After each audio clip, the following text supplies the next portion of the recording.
This is Goku Sun DBZ, and welcome back to Top 10 Sunday, first Top 10 2 weeks. I had other things I was doing last week, predominantly working on comic book reviews. And I will be trying to get 2 comic book reviews uploaded today. First will be Spawn issue 260, and the next will be, of course, Street Fighter Unlimited issue number 8.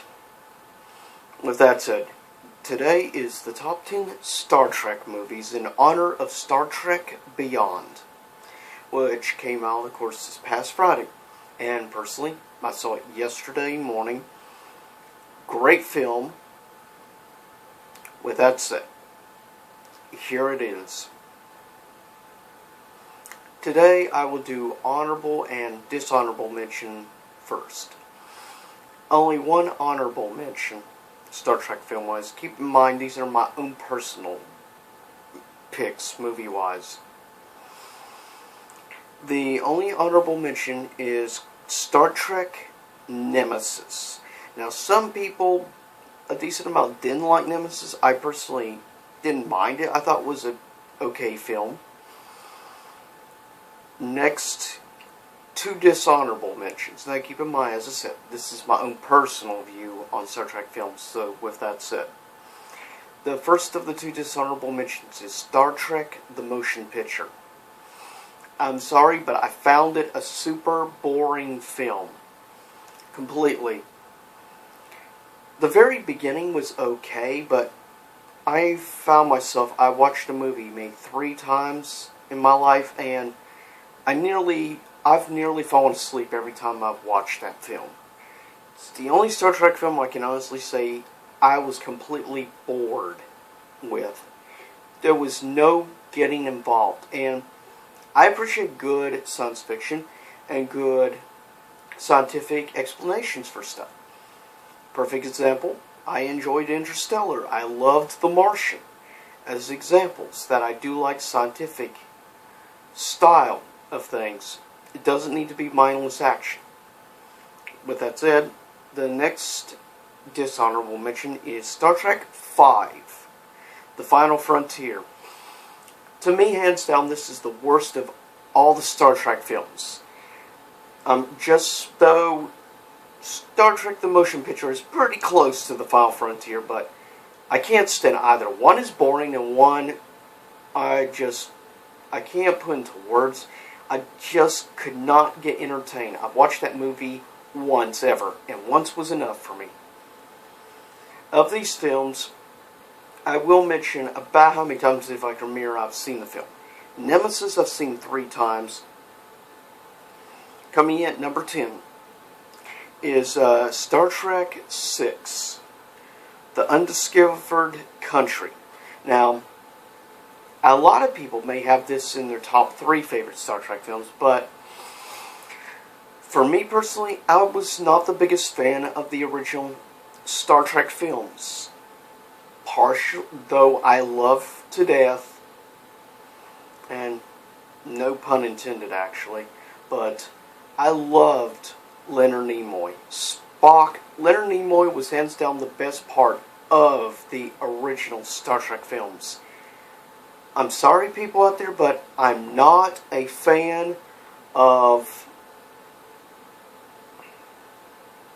William Shatner. I'm not. Never have been, never will be. I never could get into William Shatner, and the whole pausing mid-sentence thing annoyed the crap out of me. Seriously. I just don't like William Shatner, in general, as an actor. That's just my own personal feelings about it. I just think he's a little pretentious. Well, Leonard Nimoy, I had nothing but respect for. But Undiscovered Country, I've watched like 3 times. It's not a bad film. Coming in at number 9 is Star Trek III, The Search for Spock. Now, some people may have this on their dishonorable mentions or movies they didn't care much for. I personally was somewhat entertained, though. I didn't feel a certain somebody was the best Cleon. It was kind of cheesy and all, because it felt like he was trying to play Doc Brown as a Cleon. Basically is how I felt. But, with that said, I still enjoyed him. I actually enjoyed the cheesiness of his character. And I found it interesting given, as I said, I love Leonard Nimoy. So I didn't mind this film, given it more or less revolves around the character Spock and Leonard Nimoy. That's one of the reasons I enjoy it. I've seen this film probably 5 times, and I genuinely have enjoyed it. Coming in at number 8, Star Trek IV, The Voyage Home, which had, of course, where they went back in time with the whole saving whales thing. I've seen this one I think 4 times I've seen this one. I genuinely enjoyed it. I like some of the guests and stuff, stars in this particular film. I thought had overall a decent pace. Didn't have real major pacing issues unlike some of the Star Trek films of the originals. Coming in at number 7 is the first on this list of the Next Generation crew, Star Trek Insurrection. Comes in at number 7. Now, Star Trek Insurrection I've seen probably 5 times. Now, Insurrection I enjoyed. I genuinely liked the film. It's not quite as overall quality-wise, though the quality overall is better than Nemesis, but I still genuinely enjoyed Insurrection, though it didn't feel like an overall, theatrical type movie. And I liked the villain, actually, in Insurrection. I thought it was an interesting story, though it felt like just a bigger budgeted, episode of Next Generation. But I didn't mind that, and that's why it's number 7. Coming in at number 6 is, I think, one of the more overhated or underrated Star Trek films. It was the first of the Next Generation crew. At number 6 is Star Trek Generations. And I've seen this film probably 7, 8 times, around that. Hands down one of the ones I've watched more than other Star Trek films.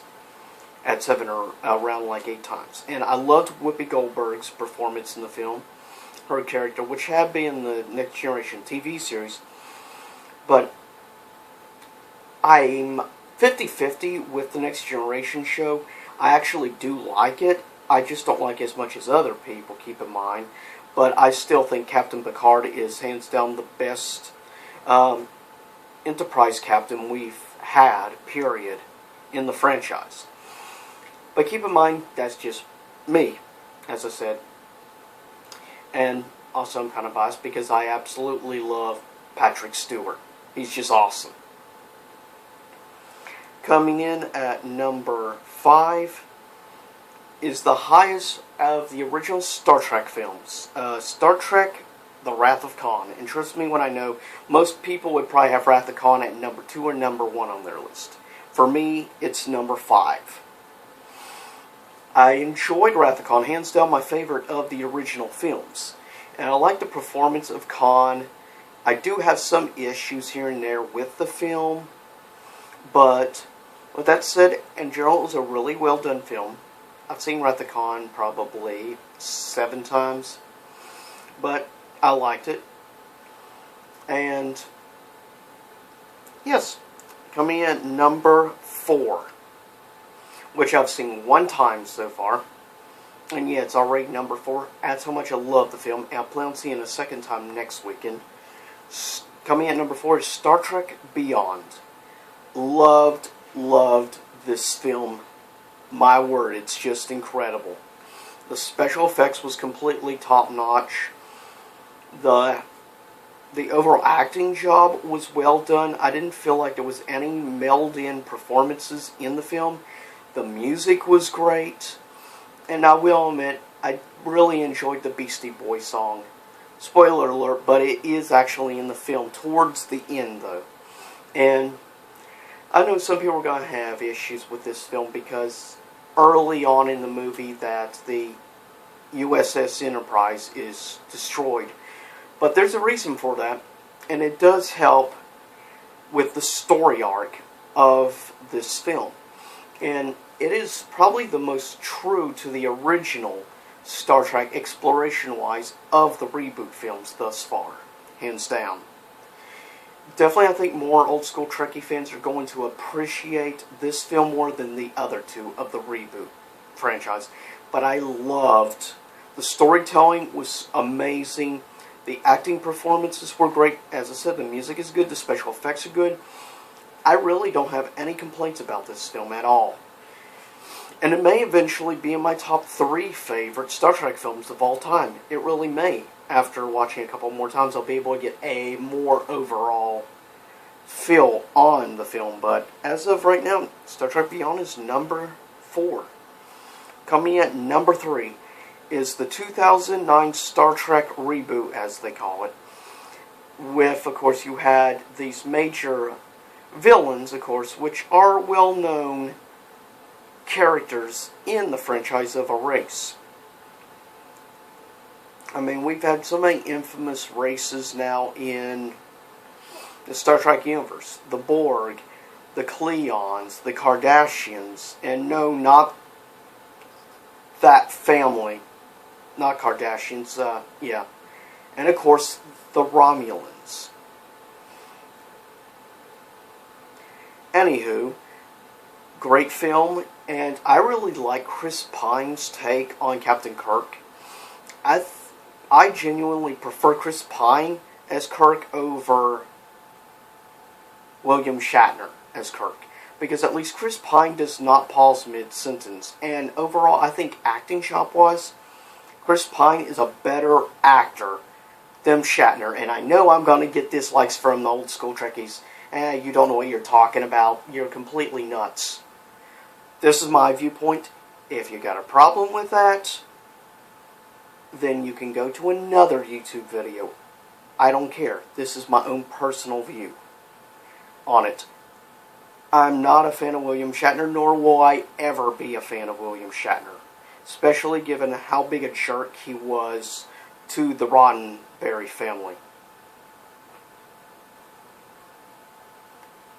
That's how I feel. And I love the cameo in this film, of course, with Leonard Nimoy. Awesome. And I love the newer Spock, which of course we all know from Heroes, which played Sylar. And of course we have many other great actors and actresses in this reboot franchise. Coming in at number 2, Star Trek Into Darkness is my second favorite Star Trek film, hands down. Favorite of the reboot thus far. Why do I love it so much? Benedict freaking Cumberbatch is why I love this film. Let me put it this way, to give a perspective on some of these films, the higher-ups. 2009 reboot I've watched now 4 times. Star Trek Into Darkness, which has been around about 3.5 years, I've already watched this film 10 times. I love this film. Hands down, easily a very tough rival against number 1. Though there is a film, obviously, I beat him out for number 1. But Benedict Cumberbatch's performance as Khan, he stole the entire movie. He's better than the original Khan. That may sound like insanity to some people, that I say Benedict Cumberbatch is better than the original Khan. But in my viewpoint, he is, hands down, the better Khan.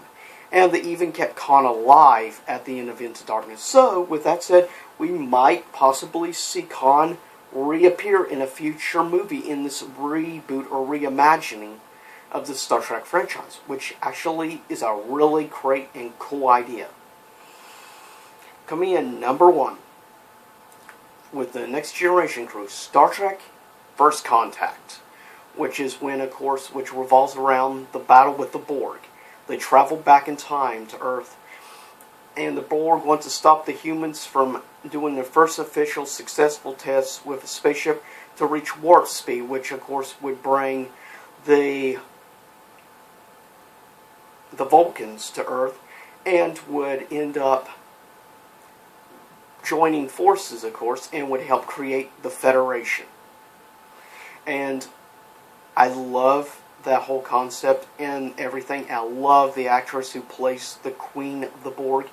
Love her performance. And also, this film actually made the character